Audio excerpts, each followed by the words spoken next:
Bismillahirrahmanirrahim. Assalamu alaikum. In this lecture series of business math, we are going to talk about introduction to matrix. सबसे पहले हम matrix की definition देख लेते हैं. A matrix is a rectangular array of elements. यानी ये rectangular arrays हैं जो कि स्क्वायर ब्रैकेट्स हैं.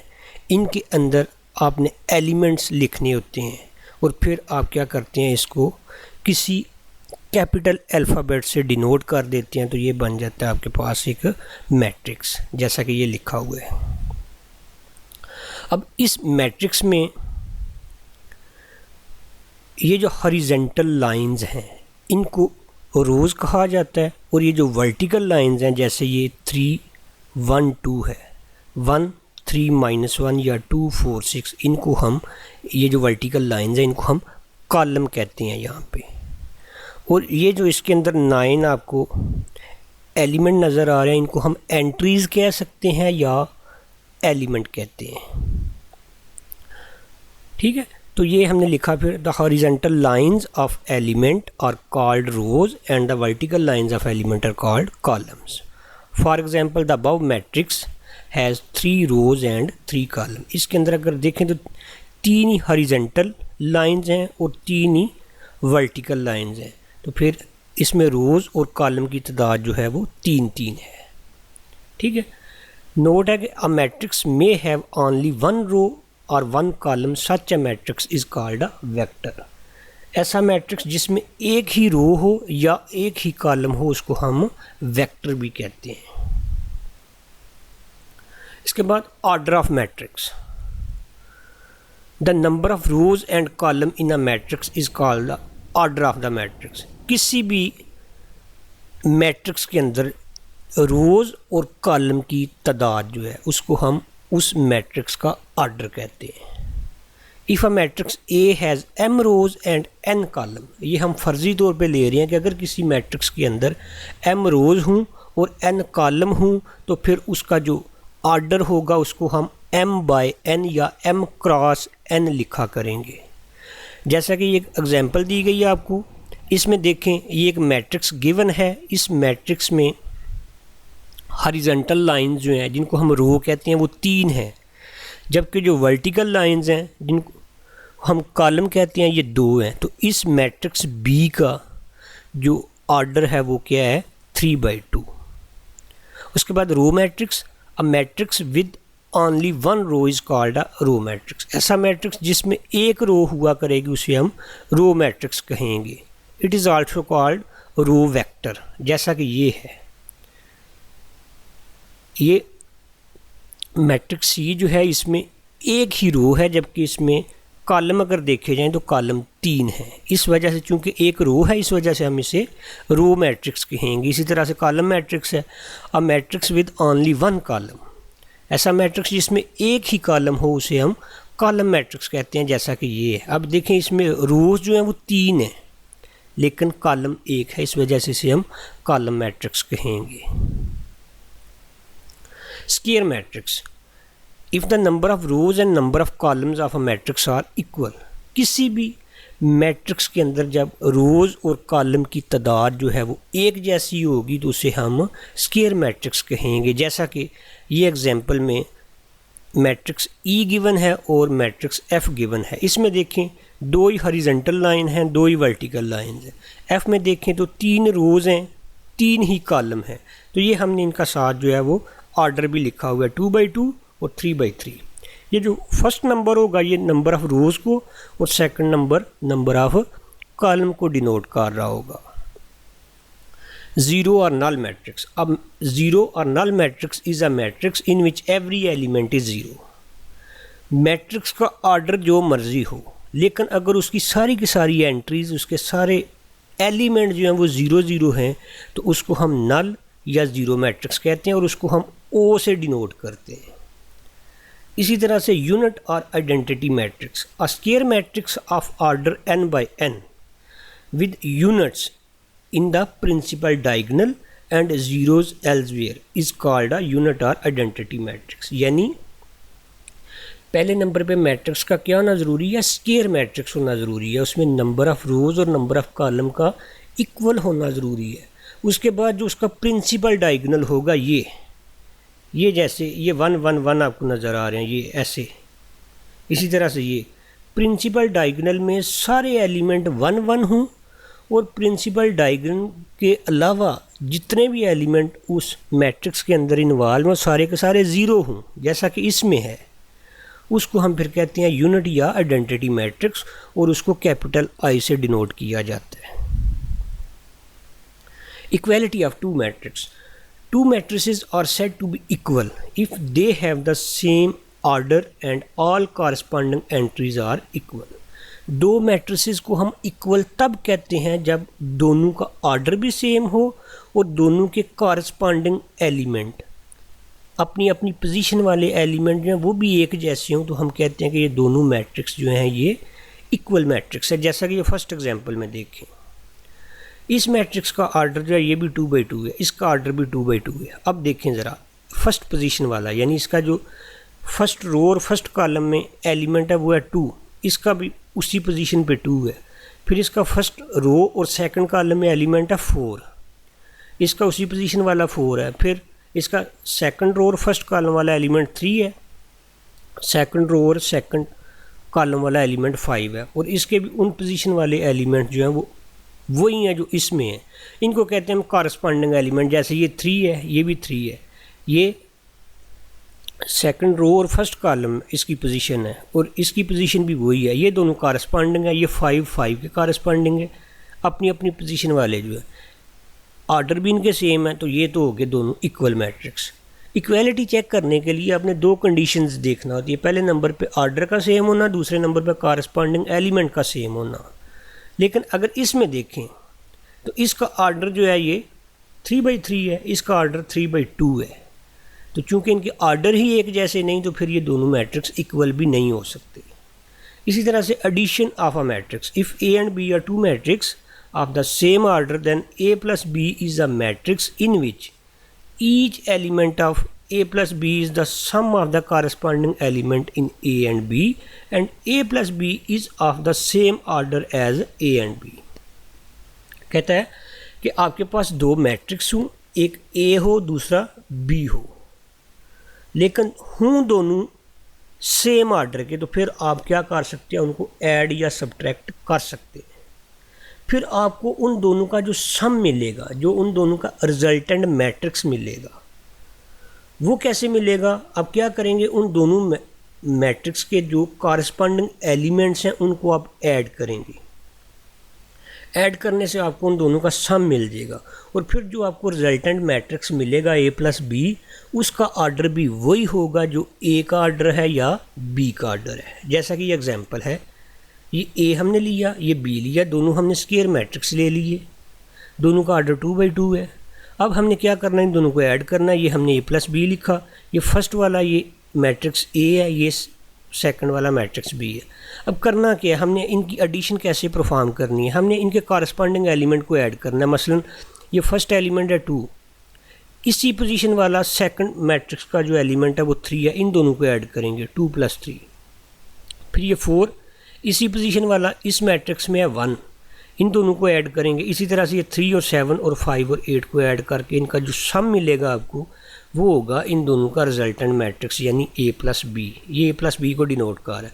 अब देखें इसका ऑर्डर भी 2 बाई 2 है, तो इसका ऑर्डर वही होगा जो a का ऑर्डर है या b का ऑर्डर है। तो एडिशन या सब्ट्रैक्शन मैट्रिसेस की आप परफॉर्म ही तब कर सकते हैं जब दोनों मैट्रिक्स जो है या दो से ज़्यादा अगर मैट्रिक्स को आप परफॉर्म कर रहे हैं उनकी एडिशन को, तो पहले नंबर पे ज़रूरी है कि उनके ऑर्डर जो है वो सेम हो। अगर ऑर्डर सेम नहीं तो आप मैट्रिसेस को ऐड नहीं कर सकते, ना सब्ट्रैक्ट कर सकते हैं।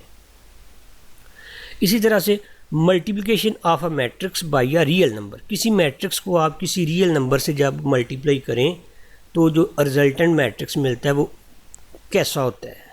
कहता है if k is the real number, ये k को रियल नंबर है, and if a is a matrix, और a कोई आपके पास मैट्रिक्स है, देन k a, यानी k को उस रियल नंबर को आप क्या करें, उस मैट्रिक्स से मल्टीप्लाई करें, तो आपको जो k a मिलेगा रिजल्टेंट वो भी एक मैट्रिक्स मिलेगा।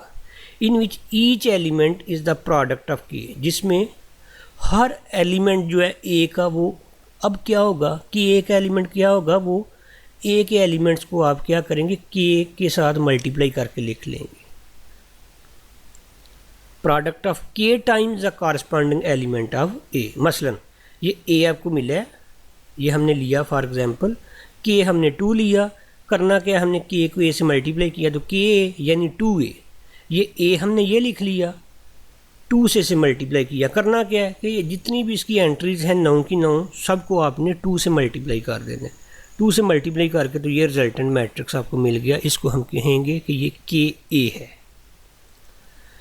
इसी तरह से मल्टीप्लिकेशन ऑफ मैट्रिसेस कि 2 मैट्रिक्स को आप मल्टीप्लाई कब कर सकते हैं। कहते हैं multiplication of 2 matrices will only be possible if the number of columns of the first matrix is equal to number of rows in the second matrix.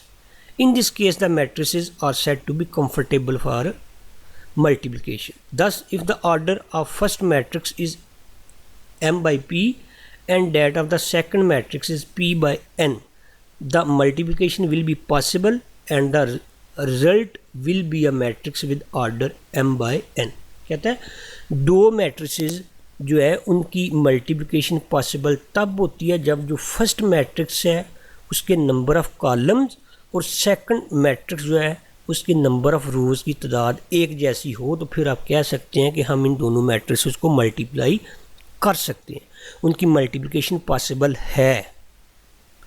फिर एग्जांपल में कहता है कि अगर जो फर्स्ट मैट्रिक्स है उसका ऑर्डर हो m बाय p और जो सेकंड मैट्रिक्स है उसका ऑर्डर हो p बाय n, तो फर्स्ट में देखें नंबर ऑफ़ कॉलम कितनी है p, सेकंड में नंबर ऑफ़ रोज़ कितनी है p। इसका मतलब क्या है कि इनका प्रोडक्ट जो है या इनकी मल्टीप्लिकेशन पॉसिबल है। तो जो आपको फिर रिजल्टेंट मैट्रिक्स मिलेगा उसका ऑर्डर क्या होगा, ये वाला m बाय n, यानी जो फर्स्ट है उसकी नंबर ऑफ़ रोज़ और सेकंड जो है उसके नंबर ऑफ़ कॉलम, ये होगा जो रिजल्टेंट मैट्रिक्स आपको मिलेगा उसका ऑर्डर। जैसा कि ये हमने a ले लिया, इसका ऑर्डर देखें हमने 3/1 लिया है, ये b इसका ऑर्डर 1/3 लिया है। इन दोनों को हमने क्या किया, प्रोडक्ट किया ए बी, ये a लिखा ये b लिखा, इन दोनों का प्रोडक्ट अब हमने परफॉर्म करना है। ये देखें इसमें नंबर ऑफ़ कॉलम कितने हैं 1, इसमें नंबर ऑफ़ रो कितनी है 1, मल्टीप्लिकेशन पॉसिबल है। तो जो आपको रिजल्टेंट मैट्रिक्स मिलना है ए बी, उसका ऑर्डर क्या होगा, उसका ऑर्डर होगा 3/3। ठीक है। अब मल्टीप्लिकेशन परफॉर्म कैसे करते हैं, मल्टीप्लिकेशन जब परफॉर्म करते हैं तो आपने क्या करना होता है, जो फर्स्ट मैट्रिक्स है उसमें जो फर्स्ट रो है उसकी कॉरस्पॉन्डिंग एंट्रीज़ को दूसरे मैट्रिक्स के फर्स्ट कॉलम की कॉरस्पॉन्डिंग एंट्री से मल्टीप्लाई करना होता है। उसके बाद फर्स्ट रो को सेकंड कॉलम से, फर्स्ट रो को थर्ड कॉलम से, फिर second row first column, second row second column, second row third column, फिर थर्ड रो और फर्स्ट कॉलम, थर्ड रो और सेकंड कॉलम, थर्ड रो और थर्ड कॉलम, इस तरह से मल्टीप्लिकेशन परफॉर्म करते हैं। और जो कॉरस्पॉन्डिंग एलिमेंट को आप मल्टीप्लाई करते हैं फिर उनके प्रोडक्ट को आपने ऐड करके एक एलिमेंट बनाना होता है। मसलन ये एलिमेंट जो है इसकी पोजीशन है फर्स्ट रो और फर्स्ट ही कॉलम यानी A11। इसी तरह से ये एलिमेंट जो है इसकी पोजीशन भी क्या है, ये भी फर्स्ट रो में और फर्स्ट ही कॉलम में है 1 1। इन दोनों की मल्टीप्लिकेशन है 3 × 1, ये लिख लिया। तो ये देखें ये भी फर्स्ट रो और फर्स्ट कॉलम में आ रही है इनकी मल्टीप्लिकेशन। अब ये फर्स्ट रो और फर्स्ट ही कॉलम है लेकिन ये फर्स्ट रो और सेकंड कॉलम है, इन दोनों की मल्टीप्लिकेशन जो है 3/5 वो ये परफॉर्म हो रही है। तो ये देखें इसकी पोजीशन क्या बन रही है, इसकी पोजीशन बन रही है फर्स्ट रो और सेकंड कॉलम, इसकी रो और इसका कॉलम जो वो यहाँ पे काउंट होगा। अब रो फर्स्ट है, यहाँ पे कॉलम थर्ड है, तो यहाँ फर्स्ट रो और थर्ड कॉलम जो पोजीशन है वहाँ पे इन दोनों की मल्टीप्लिकेशन आएगी 3 × 2। ठीक है। इसी तरह से आपने बाकी मल्टीप्लिकेशन चेक करनी है। अब 1 को हम इन तीनों से मल्टीप्लाई करेंगे, 1 × 1, 1 × 5, 1 × 2, फिर 2 × 1, 2 × 5 और 2 × 2। इनके प्रोडक्ट जो हैं वो हमने परफॉर्म किए तो आपको ये रिजल्टेंट मैट्रिक्स मिलेगा 3/3 का। इसी तरह से determinant of a matrix, a determinant is a square arrangement of numbers in rows and column enclosed in two vertical line segment. Determinant जो होता है वो किसी स्क्वायर मैट्रिक्स का परफॉर्म किया जाता है। और परफॉर्म कैसे करते हैं हम, जो पहले हमने अरेंजमेंट लिखी होती है, स्क्वायर ब्रैकेट्स के अंदर हमने एलिमेंट लिखे होते हैं, उनको हटा के हम क्या करते हैं, वर्टिकल लाइंस लगा देते हैं। मसलन ये एक मैट्रिक्स है जो कि स्क्वायर है, 2x2 मैट्रिक्स है, इसका हमने डिटर्मिनेंट फाइंड करना है। तो उसके डिटर्मिनेंट यानी ए का जो डिटर्मिनेंट है उसको हम इस तरह से डिनोट करेंगे, इस तरह से वर्टिकल लाइंस उसके गिर्द हम ड्रा करेंगे। और डिफ़ाइन कैसे करेंगे, ये हमने वो मैट्रिक्स लिख लिया, ये क्या किया हमने, ये रेक्टेंगुलर एरे हटाकर वर्टिकल लाइंस लगा दी। तो ये जो प्रिंसिपल डायगोनल है इनके एलिमेंट्स को प्रोडक्ट करना होता है, माइनस ये नॉन डायगोनल एलिमेंट जो है इनके एलिमेंट को प्रोडक्ट करना होता है। तो 2 × 5 - 3 × 1 10 - 3 यानी 7 नॉन ज़ीरो आ रहा है। अब ये डिटर्मिनेंट जो है ये आपको दो तरह से मिल सकता है, एक जो है वो इसकी वैल्यू ज़ीरो भी हो सकती है और एक इसकी वैल्यू जो है वो नॉन ज़ीरो भी हो सकती है। हम इसको we can't read a determinant as absolute value of A, हम इसको एब्सोल्यूट वैल्यू नहीं कह सकते डिटर्मिनेंट को मैट्रिक्स की। A square matrix A is said to be singular, कोई भी स्क्वायर मैट्रिक्स उसको आप सिंगुलर तब कह सकते हैं अगर उसका डिटर्मिनेंट आपको ज़ीरो मिले, और नॉन सिंगुलर तब कहेंगे अगर आपको उसका डिटर्मिनेंट नॉन ज़ीरो मिले। Only a square matrix has a determinant, सिर्फ और सिर्फ स्क्वायर मैट्रिक्स का डिटर्मिनेंट परफॉर्म किया जाता है, उसके अलावा आप डिटर्मिनेंट परफॉर्म नहीं कर सकते। इसके बाद इन्वर्स कैसे फाइंड करते हैं एक 2x2 मैट्रिक्स का। The method of finding the inverse of a matrix can be simplified by using the determinant. Inverse find करने के लिए भी हमें डिटर्मिनेंट की ज़रूरत पड़ती है। If A is a square matrix then A inverse will be inverse of A such that, अगर A को स्क्वायर मैट्रिक्स हो तो उसका जो इन्वर्स है उसको हम इस तरह से लिखते हैं, A के एक्सपोनेंट में हम -1 लिखते हैं, ठीक है। और अगर किसी मैट्रिक्स को आप उसके मल्टीप्लिकेटिव इन्वर्स से मल्टीप्लाई करें, लेफ़्ट साइड या राइट साइड करें, तो आपको जो उनका रिजल्टेंट मैट्रिक्स मिलता है वो आइडेंटिटी मैट्रिक्स मिलता है। सेम हेयर जैसे आप नंबर्स में मसलन 3 को 1 से मल्टीप्लाई करें तो आपको अगेन क्या मिलता है, 3 मिलता है। यानी जो 3 मिलता है उसको हम कहते हैं कि ये हमने मल्टीप्लिकेशन परफॉर्म की है रियल नंबर की, किसके साथ, मल्टीप्लिकेटिव आइडेंटिटी के साथ। लेकिन 3 का जो है वैसे मल्टीप्लिकेटिव इन्वर्स देखा जाए तो कौन सा नंबर है, ऐसा नंबर जिसको आप उससे मल्टीप्लाई करें तो आपको रिजल्ट जो है मल्टीप्लिकेटिव आइडेंटिटी मिले यानी 1 मिले। तो 3 को जब आप 1/3 से मल्टीप्लाई करेंगे तो आपको क्या मिलेगा, 1। मल्टीप्लिकेटिव आइडेंटिटी आपको मिलना चाहिए ना, 1 मिल रहा है। 1 कब मिल रहा है, जब आपने 3 को क्या किया, उसके मल्टीप्लिकेटिव इन्वर्स से मल्टीप्लाई किया, और 3 का मल्टीप्लिकेटिव इन्वर्स 1/3 होता है। 3 × 1/3 करेंगे तो आपको 1 मिलेगा। इसी तरह से ये मैट्रिक्स A है, A इन्वर्स जो है इसका मल्टीप्लिकेटिव इन्वर्स है। तो जब इन दोनों को आप प्रोडक्ट करेंगे तो आपको इन दोनों की मल्टीप्लिकेटिव आइडेंटिटी मिलेगी, यानी मैट्रिसेस की मल्टीप्लिकेटिव आइडेंटिटी, जो कि हम पीछे डेफिनेशंस में डिफ़ाइन कर चुके हैं, जिसमें प्रिंसिपल डायगोनल जो है उसके एलिमेंट 1 1 1 होते हैं और बाकी सारे एलिमेंट जो हैं वो 0 होते हैं।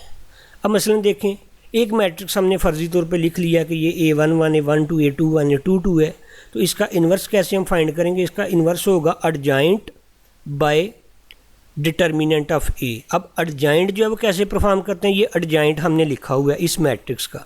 ये कैसे परफॉर्म करते हैं, ये जो मैट्रिक्स है ना प्रिंसिपल डायगोनल वाले, इनकी हम जगह चेंज करते हैं। A11 की जगह A22 चला गया और A22 की जगह A11 आ गया। और ये जो नॉन डायगोनल एलिमेंट्स हैं इनकी आप जो है ना वो साइन चेंज करेंगे। अगर ये पॉजिटिव हैं तो आप नेगेटिव कर देंगे, नेगेटिव है तो पॉजिटिव कर देंगे। अब ये ए डिटर्मिनेंट भी हम इसका एक्सपेंड करते हैं। ए डिटर्मिनेंट हमने कैसे पीछे एक्सपेंड की है कि प्रिंसिपल जो डायगोनल एलिमेंट्स हैं उनका प्रोडक्ट माइनस नॉन डायगोनल का, तो इन दोनों का product A11 A22 minus A12 A21, ये आ गया आपके पास डिटर्मिनेंट और ये साथ आ गया एडजॉइंट। इस तरह से आप किसी भी स्क्वायर मैट्रिक्स का मल्टीप्लिकेटिव इन्वर्स जो है वो डिफ़ाइन कर सकते हैं। Method to find the inverse of square matrix use the following. सबसे पहले हम क्या करेंगे, इंटरचेंज करेंगे element of the principal diagonal, ये जो हमने की है एडजॉइंट लेने के लिए। फिर change the sign of the element of the non diagonal, ये जो नॉन डायगोनल थे इनके साइन चेंज किए। फिर क्या किया, डिवाइड द रिजल्टेंट मैट्रिक्स, ये जो आपको एडजॉइंट मिला उसको हमने क्या किया, ए के डिटर्मिनेंट से डिवाइड कर दिया। इसी तरह से अगर आपके पास एक लीनियर इक्वेशन का सिस्टम हो तो उसका आप सोल्यूशन कैसे फाइंड करेंगे। उसका सोल्यूशन फाइंड करने के लिए मैट्रिसेस में हमारे पास वैसे तो मेथड काफ़ी सारे हैं, लेकिन हम दो मेथड यहाँ पे डिस्कस करेंगे। एक है कि solution of linear equation by inverse of a matrix, और एक होगा बाय क्रैमर रूल। मसलन consider the system of two linear equation in two variables. आपके पास दो लीनियर इक्वेशन है दो वेरिएबल में, जैसा कि ये हमने लिखी है 1 plus a1 equal to b1, a2 plus a2 equal to b2। This system can be written in matrix notation. इसको जब मैट्रिक्स नोटेशन में हम लिखेंगे तो इस तरह से लिखेंगे। इसमें जो फर्स्ट मैट्रिक्स है ये इनके काफिशेंट हैं। x का काफिशेंट देखें यहाँ पे a11, y का a12, फिर x का a21 और y का a22, ये हमने लिख लिए। उसके बाद ये हमने वेरिएबल लिखे जो इसमें यूज़ हो रहे हैं, x और y इक्वल टू ये इनकी राइट हैंड साइड b1 और b2। ये जो कोफिशिएंट मैट्रिक्स है इसको हमने a कह लिया, वेरिएबल मैट्रिक्स को हमने x कह लिया, और ये जो राइट हैंड साइड मैट्रिक्स है इसको हमने b कह लिया। तो इस तरह से ये सिस्टम बन गया ax इक्वल टू b। अब हमने चूँकि इसको इन्वर्स के मेथड से जो है वो परफॉर्म करना है, तो हम क्या करेंगे, a का जो इन्वर्स है उसके साथ मल्टीप्लाई करेंगे दोनों साइडों को। तो a inverse a x equal to a inverse b। अब हमें पता है कि किसी भी मैट्रिक्स को जब उसके मल्टीप्लिकेटिव इन्वर्स से मल्टीप्लाई करें तो हमें आइडेंटिटी मैट्रिक्स मिलता है। आइडेंटिटी लगा लिया, identity x equal to a inverse b, और आइडेंटिटी मैट्रिक्स के किसी भी मैट्रिक्स को मल्टीप्लाई करें उसी आर्डर के मैट्रिक्स को।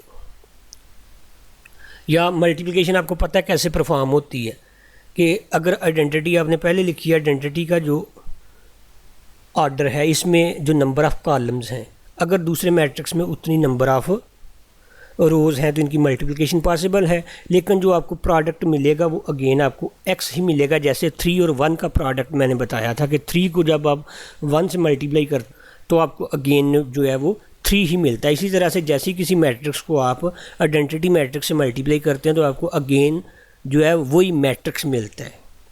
तो इस तरह से करने से x आपको मिल जाएगा a इन्वर्स b। तो जब भी आप linear system in two variables को आप इन्वर्स मेथड से सॉल्व करके उसका सोल्यूशन फाइंड करेंगे तो आपको जस्ट ये काम करना पड़ेगा। आपको जब आप इसको मैट्रिक्स फॉर्म में लिखेंगे तो जो आपको कोफिशिएंट मैट्रिक्स मिला होगा उस कोफिशिएंट मैट्रिक्स का a इन्वर्स फाइंड करना पड़ेगा, और दूसरे नंबर पे ये जो राइट हैंड साइड मैट्रिक्स है इन्वर्स को आप उससे मल्टीप्लाई करेंगे तो आपको जो अननोन है उसमें x और y उनकी वैल्यूज़ मिल जाएंगी। ठीक है, this represent the solution of the system of linear equation by the inverse of matrix method. इसके बाद दूसरा जो है solution of linear equation by Cramer rule. कहता है consider the system of two linear equation in two variable. उसी तरह से हमने दो लीनियर इक्वेशंस लिखी, उनको मैट्रिक्स फॉर्म में लिखा जैसे अभी हमने लिखा, फिर मैट्रिक्स अलग अलग किए तो सिस्टम बन गया ax इक्वल टू b। सबसे पहले हम क्या करेंगे, इसका डिटर्मिनेंट फाइंड करेंगे a का।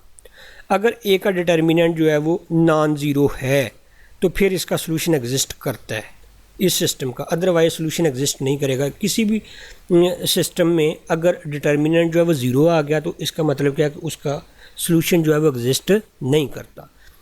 तो डिटर्मिनेंट फाइंड करना हम देख चुके हैं। इसके अलावा हम दो डिटर्मिनेंट यहाँ पे मज़ीद परफॉर्म करेंगे। एक को हम ए एक्स कह लेंगे, एक को हम ए वाई कह लेंगे। अब ए एक्स जो है उसको हमने कैसे परफॉर्म करना है कि ये A11 और A21 ये किसकी वैल्यूज़ हैं, यानी किसके कोफिशिएंट हैं, x के।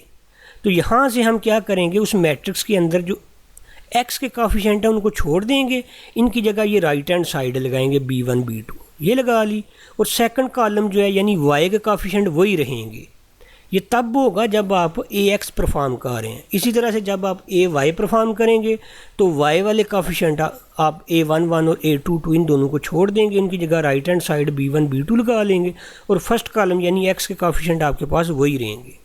ठीक है, जब ए एक्स और ए वाई आप दोनों फाइंड कर लेंगे उसके बाद आप क्या करेंगे, एक्स और वाई मालूम कर लेंगे। एक्स कैसे मालूम होगा आपको, ये जो ए एक्स आपने फाइंड किया होगा उसको आप डिवाइड कर देंगे डिटर्मिनेंट से, फिर ए वाई जो आपने फाइंड किया होगा उसको भी डिटर्मिनेंट से जो है डिवाइड करेंगे तो आपको एक्स और वाई मिल जाएगा। This represent the solution of the system of linear equation by the Cramer rule method. Step क्या है, सबसे पहले हम डिटर्मिनेंट फाइंड करेंगे। डिटर्मिनेंट नॉन ज़ीरो है तो हम कह लेंगे कि इसका सॉल्यूशन एग्जिस्ट करता है। डिटर्मिनेंट नॉन ज़ीरो आएगा तो हम मज़ीद प्रोसीड करेंगे, वरना हम उधर ही स्टॉप कर देंगे, हम कह देंगे सॉल्यूशन डज नॉट एग्जिस्ट। उसके बाद हमें क्या करना है, दो डिटर्मिनेंट फाइंड करने हैं ए एक्स और ए वाई, वो मैं आपको बता चुका हूँ कैसे परफॉर्म करने हैं। फिर आपने एक्स और वाई मालूम करना है, वो ए एक्स को ए डिटर्मिनेंट और ए वाई को ए डिटर्मिनेंट पे डिवाइड करके आपको मिल जाएंगे। ठीक है, उम्मीद है कि आप लोगों को इसकी समझ आई होगी। अगर कोई क्यूरी हो तो आप मुझे कमेंट बॉक्स में कमेंट कर सकते हैं। अल्लाह हाफिज़।